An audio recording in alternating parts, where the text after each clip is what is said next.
राजकीय आयुष्याचा चढ उतार असा ठरवताच येत नाही. मग कशा ठरवणार? तुम्ही शेवटी काम करून किती कार्यकर्त्यांना सोबत ठेवता, किती कार्यकर्त्यांना जोडता, संघटनेमध्ये लोक तुमच्या सोबत किती आहे, हा विषय महत्वाचा असतो. मी लोकसभेत पराभूत झालो. लोकसभेत पराभूत झाल्यानंतर हे खरं आहे की लोकसभेत लढण्याची माझी इच्छा नव्हती.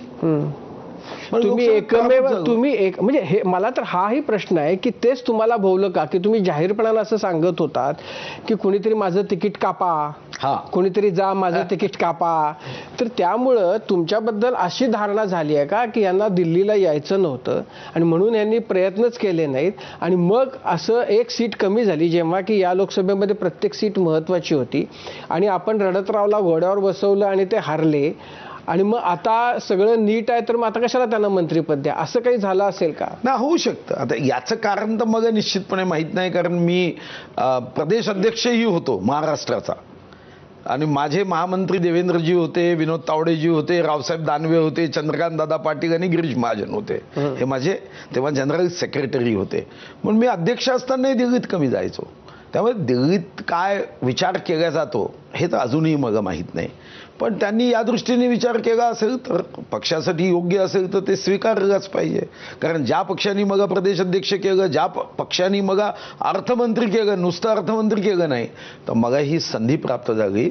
अर्थमंत्री म्हणून स्वर्गीय अरुण जेटलीजींनी त्यांनी जेव्हा best finance minister of India म्हणून मला पुरस्कृत केलं तर मला स्वातंत्र्यानंतर 11,975 कोटी रेव्हेन्यू सरप्लस करण्याचा संधी मला सौभाग्य प्राप्त झालं.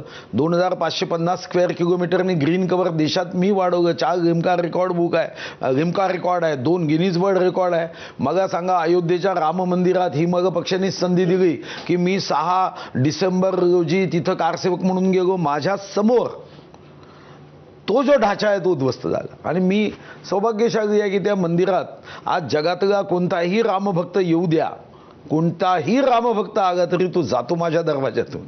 कारण तिथं असणारा प्रत्येक द्वार, महाद्वार, सर्व कास्ट मी चंद्रपूरहून मोठ्या वाजत गाजत पाठवलं. राज्यगीत मी केलं, राज्यशस्त्र केलं, मी वाघणं खाणलंय. मी अफजल खानाच्या कबरीचं अतिक्रमण 29 जुलै 1953 पासून शिवभक्त एकत्र यायचे महाशिवप्रताप दिनी आणि तिथं लोक मागणी करायचे, पण एकही मंत्री काढू शकला नाही. तर सांस्कृतिक खातं मी दुय्यम कसं समजायचं? मी असंख्य कामं करू शकलो तर ही पक्षांनी संधी दिली म्हणूनच, नाही तर मी चंद्रपूर सारख्या शेवटच्या टोकावर आहे.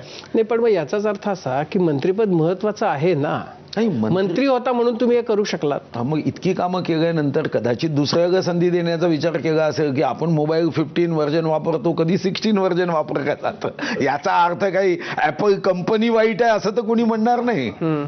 त्यामुळे मला वाटतं की त्या त्या क्षणी, आणि कदाचित असं होतं, मी अशी लोक पाहिले की पण असं आहे की जर फोनला भावना असत्या तर ऍपल म्हणजे 15 चांगला चालत असताना जर त्याला कोणी कचऱ्याच्या डब्यात टाकून 16 वापरेल तर त्या 15ला वाईट वाटेल ना, की अरे मी चांगला चालत होतो ना, मला का तुम्ही असं कचऱ्यात ना. मग मी असेही ग्राहक पाहिले ना, त्यांनी 15 हातात घेतल्यावर त्यांच्या लक्षात आलं की हे काही योग्य नाही म्हणून पुन्हा 14वर गेले ना. म्हणून असा प्रश्न उपस्थित होत नाही. हा काही वेळेचा राहतं आणि मला वाटतं की ही चांगली संधी आहे.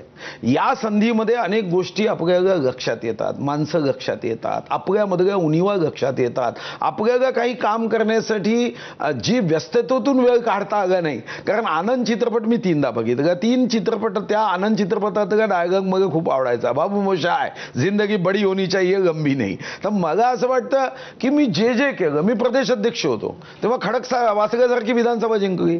तेव्हा मला आठवतं की तेव्हा आमची पार्लमेंटरी बोर्ड असायची, आता नाही आहे, पण तेव्हा पार्लमेंटरी बोर्डमध्ये प्रत्येकाने विरोध केला होता की आपण खडकवासला लढवायची नाही. कारण स्वर्गीय रमेश वांजळे जे मनसेचे आमदार होते, त्यांची ती जागा, बारामती लोकसभेतली ती विधानसभा, आणि त्यांची धर्मपत्नी ही राष्ट्रवादीतून उभी होत आहे. तर बारामती लोकसभेत कशा लढवायची? मी एकटाच होतो की जो म्हणायचो अग्रणी की नाही नाही ही लढवायची जागा. आणि मलाही एक अध्यक्ष म्हणून मलाही वाटायचं की काहीतरी आपल्यामध्ये असणाऱ्या संघटनेचा योग्य आपण उपयोग करू शकतो का क्षमतेचा. तेव्हा इव्हन खडसेजी म्हणायचे हे लढवायची नाही. गडकरी साहेबांचा मला फोन आला, मी हट्ट केला. मग मी फक्त खडसेंना जाऊन एक गोष्ट सांगितली आणि खडसे म्हणाले नाही नाही मग लढवायची. मग तिथून आम्ही खडकवासला जिंकली. आम्ही अमरावती पदवीधर BT देशमुख सारखे एवढे मोठे दिग्गज लोक म्हणायचे पराभूतच होऊ शकत नाही, पण 30 वर्षानंतर ती जागा प्रदेशाध्यक्ष म्हणून मी जिंकून दाखवली.